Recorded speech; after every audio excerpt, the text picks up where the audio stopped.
Bismillahirrahmanirrahim. Assalamualaikum warahmatullahi wabarakatuh. Anak-anakku sekalian, siswa-siswi SD Alirsat Kota Tegal, khususnya anak-anak kelas 3, jumpa lagi dengan Ustadz Zahid. Kita lanjutkan pelajaran pendidikan agama Islam. Kali ini kita masuk bab baru, yaitu bab yang ketujuh yang berjudul akhlak mulia. Anak-anak, kompetensi yang diharapkan ketika anak-anak mempelajari bab tentang akhlak mulia adalah yang pertama, diharapkan anak-anak mampu menjelaskan pengertian akhlak dan macamnya. Kemudian yang kedua, setelah melihat video ini, anak-anak diharapkan mampu menjelaskan pengertian salah satu akhlak mulia, yaitu bersyukur. Jadi anak-anak diharapkan setelah melihat video ini mampu menjelaskan apa sih arti bersyukur serta bagaimana cara bersyukur. Kemudian yang ketiga, siswa dapat menjelaskan keutamaan bersyukur serta akibat tidak bersyukur. Baik, kita masuk pengertian akhlak dan macam-macamnya. Akhlak, apa sih itu akhlak?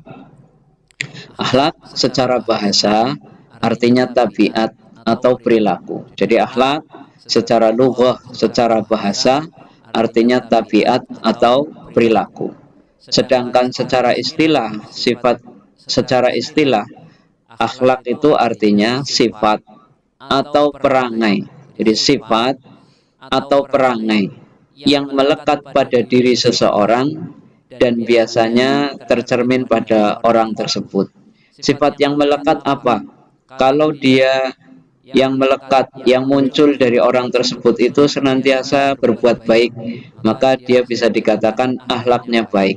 Kalau yang muncul, yang tercermin dalam kehidupannya, dia senantiasa berbuat buruk, gampang melakukan perbuatan buruk, maka dia dikatakan berakhlak buruk.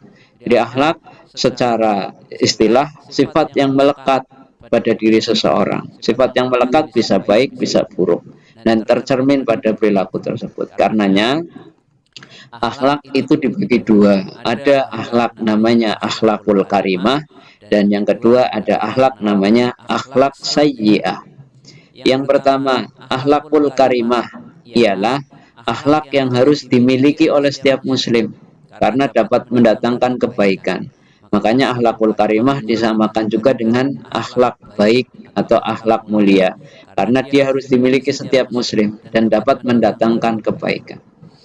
Sedangkan yang kedua itu akhlakus sayyi'ah, yaitu akhlak yang harus dijauhi karena dapat mendatangkan kemudorotan. Ini dinamakan juga dengan akhlak tercela atau akhlak buruk. Salah satu bentuk akhlak baik yang akan kita pelajari atau akhlakul karimah yang akan kita pelajari adalah bersyukur pada Allah. Jadi kan akhlak dibagi dua, ada akhlak baik dan akhlak buruk.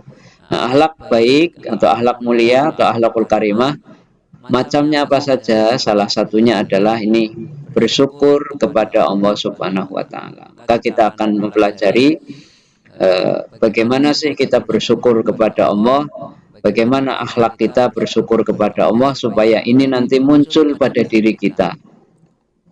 Sekarang kita pelajari apa sih bersyukur itu. Syukur secara bahasa artinya berterima kasih. Jadi bersyukur kepada Allah, berterima kasih kepada Allah atas nikmat-nikmat yang Allah berikan sama kita. Bukankah mata ini Allah yang ngasih? Bukankah hidung ini yang kita rasakan manfaatnya luar biasa, Allah yang kasih? Bukankah kaki kita Allah yang kasih? Maka harusnya seorang manusia muncul rasa terima kasih. Nah, rasa terima kasih kepada Allah inilah yang dinamakan bersyukur. Lalu gimana cara kita mengucapkan terima kasih kepada Allah? Gimana cara kita bersyukur? Minimal dua. Para ulama sebenarnya menjelaskan ada 4, tapi pada pelajaran kali ini minimal cara bersyukur kita dua. Yang pertama, ketika kita merasakan mendapatkan nikmat, kita mengucapkan hamdalah, memuji Allah, alhamdulillah. Kemudian yang kedua, jangan lupa tidak cukup dengan hamdalah, tetapi menggunakan kenikmatan-kenikmatan itu untuk ketaatan. Kita merasa beruntung diberikan mata oleh Allah, maka gunakan mata itu untuk ketaatan kepada Allah. kita merasa beruntung diberikan kesehatan oleh Allah. Gunakan kesehatan itu untuk ketaatan kepada Allah. Nah, sekarang apa sih keutamaan kalau kita bersyukur? Lalu apa eh, manfaatnya kalau kita bersyukur? Ada keutamaannya. Keutamaannya adalah Allah sampaikan dalam surat Ibrahim ayat 7. La in syakartum, jika kamu bersyukur, la azidannakum, maka akan aku tambahkan nikmatmu kepada.